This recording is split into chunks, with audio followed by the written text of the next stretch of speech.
আৰু ইতিমধ্যে আমি কৈছো যে অসমত দ্বিতীয় পৰ্যায়ৰ নিৰ্বাচনী ৰণদংকা বজাবৰ বাবে আজি উপস্থিত হৈছেহি কেন্দ্ৰীয় গৃহমন্ত্ৰী অমিত শ্বাহ আৰু ইতিমধ্যে আমি কমলপুৰত কেনেধৰণে নিৰ্বাচনী প্ৰচাৰ চলাইছে তাৰ পোনপটীয়া সম্প্ৰচাৰ আমি দেখুৱালো কিছু সময় পূৰ্বে জাগিৰোডত উপস্থিত আছিল আৰু জাগিৰোড আৰু কমলপুৰত নিৰ্বাচনী প্ৰচাৰ চলাই বিৰোধীক তোলা ধুনা দিলে অমিত শ্বাহে আমি দেখুৱাই লৈছো सुश्री रीता सिन्हा जी, ऋषिकेश निर्मला देवी जी, शशि बाबू सिन्हा जी, शांतिलाल सिन्हा जी, सुहाली निर्मला देवी जी, श्री जयशंकर चक्रवर्ती, श्री शांतिलाल सिन्हा जी, श्री नीलबर्ग सुहाली, श्री दिलीप दास, श्री जयशंकर चक्रवर्ती, श्री प्रथमेश महान भूमि पर नीलबर्ग बनी स्थित श्री दिलीप युवा मित्रों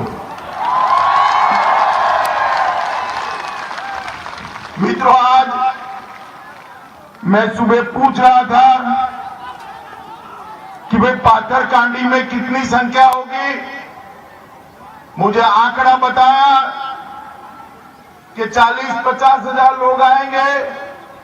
मुझे बड़ा आश्चर्य होता था, मगर मैंने हेलीकॉप्टर से देखा जितने लोग मैदान में है उससे ज्यादा लोग रोड पर खड़े रहकर इस सभा को देखें।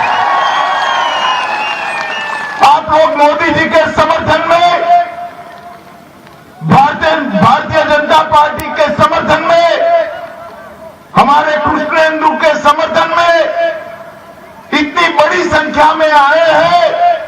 मैं हाथ जोड़कर आप सभी का धन्यवाद करना चाहता हूं, हृदय से धन्यवाद करना चाहता हूं। सबसे पहले होली है, डोल यात्रा है कल परसों, और बंगालियों का नया साल भी 14 अप्रैल को आ रहा है। मैं सभी को अग्रिम शुभकामनाएं हृदय से देना चाहता हूं। भाइयों बहनों, भारतीय जनता पार्टी के प्रधानमंत्री, देश के प्रधानमंत्री नरेंद्र मोदी जी ने तय किया है कि नेताजी सुभाष बाबू का जन्मदिन हमेशा के लिए पराक्रम दिन के रूप में मनाया जाएगा और सुभाष बाबू को भारत 100 साल तक याद करे ऐसी व्यवस्था करेंगे। ये पथारकंडी का अर्थ है, पथार का मतलब है धान के खेत और कंडी का मतलब है नदी का किनारा। लुंगाई नदी के किनारे एक क्षेत्र धान के किसानों का है। भारतीय जनता पार्टी की सरकार ने धान के किसानों के लिए मिनिमम सपोर्ट प्राइस तय की है और धान के किसान को समृद्ध बनाने के लिए ढेर सारी योजना लाए हैं। विविध संस्कृति और समुदायों से भरा हुआ यह प्रदेश, यहां पर मणिपुर से भी भाई आए हैं, बंगाल से भी आए हैं, कुछ ट्राइब्स भी रहती हैं, असम के लोग भी रहते हैं। ढेर सारी संस्कृतियों का ये मिलन और ये पथारकांडी एक पूरी भारत की सभ्यता का प्रतीक बना हुआ है, भारत की सभ्यता का प्रतीक। और यही भारत की ताकत है, अनेकता में एकता, विविधता में एकता। ये हमारी संस्कृति का बहुत बड़ा लक्षण है जो हमें मजबूत बनाता है। मगर कांग्रेस पार्टी नेता, ये भाई बहन आसाम में पर्यटन पर आते हैं, टूरिस्ट के नाते। देखा है ना राहुल बाबा को, अभी देखा है या नहीं देखा है? चाय बागान में पत्ती नहीं बैठी है अभी, और प्रियंका जी पत्ती तोड़ने के लिए फोटो सेशन करा रही है। जब पत्ती बैठना तो अभी शुरू होगा, चुनने का मौसम भी नहीं आया, मगर फोटो खींचा लो, बाद में चाय बागान वालों का जो होना है वो हो। इन्होंने बंगाली और आसामियों को लड़ा, इन्होंने अपर आसाम लोअर आसाम को लड़ा। उनका काम भाग तबादला करो, डिवीजन करो और राज करो है। और भारतीय जनता पार्टी मानती है, हमारे नेता नरेंद्र मोदी जी मानते हैं, सबका साथ, सबका विकास और सबकी उन्नति होनी चाहिए, सबका विकास होना चाहिए। और सबका विकास होगा तो असम का विकास होगा, और सब राज्यों का विकास होगा तो भारत का विकास होगा। और आत्मनिर्भर भारत, नया भारत बनाने का लक्ष्य मोदी जी ने यही मंत्र के आधार पर।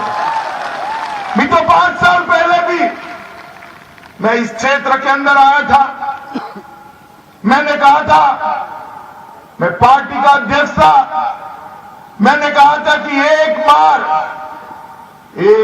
भारतीय जनता पार्टी को आशीर्वाद दीजिए, हम आसाम को आंदोलन मुक्त और आतंकवाद मुक्त बनाएंगे।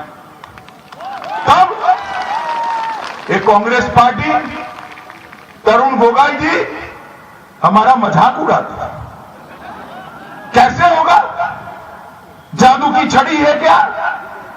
आज तो तरुण गोगोई साहब नहीं रहे, मैं उनके पीछे कुछ बोलना नहीं चाहता, मगर मैं राहुल बाबा को जरूर कहना चाहता हूं, राहुल बाबा, हमने आसाम को आंदोलन मुक्त बना दिया है। मुझे बताओ भाइयों बहनों, ये 5 साल के अंदर आसाम के अंदर कोई बड़ा आंदोलन हुआ है क्या? बताइए, हुआ है क्या? सभी लोग मिलजुल कर रह रहे हैं ना? आतंकवाद समाप्त हुआ है या नहीं हुआ है? बताइए, हुआ है या नहीं हुआ है?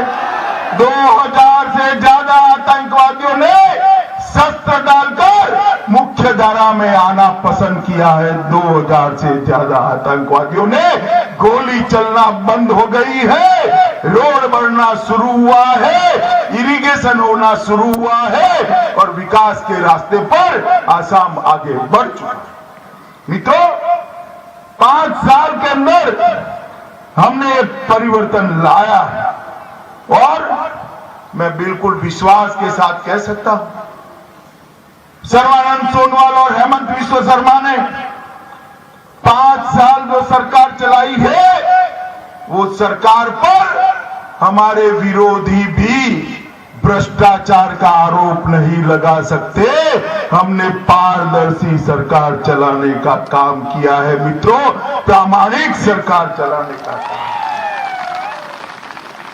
मित्रों, आसाम के अंदर अभी ये राहुल बाबा प्रचार करने आए, कोई दिक्कत नहीं, आना चाहिए, सबने आना चाहिए, मगर चुनाव के बाद भी आना चाहिए। बाद में नहीं दिखाई पड़ते, इटली चले जाते हैं, विदेश चले जाते हैं छुट्टी मनाने, और आकर क्या बोले, आसाम का प्रतीक बदरुद्दीन अजमल है। मुझे बताओ, बदरुद्दीन अजमल आसाम का प्रतीक हो सकता है क्या? जोर से बोलो, हो सकता है क्या?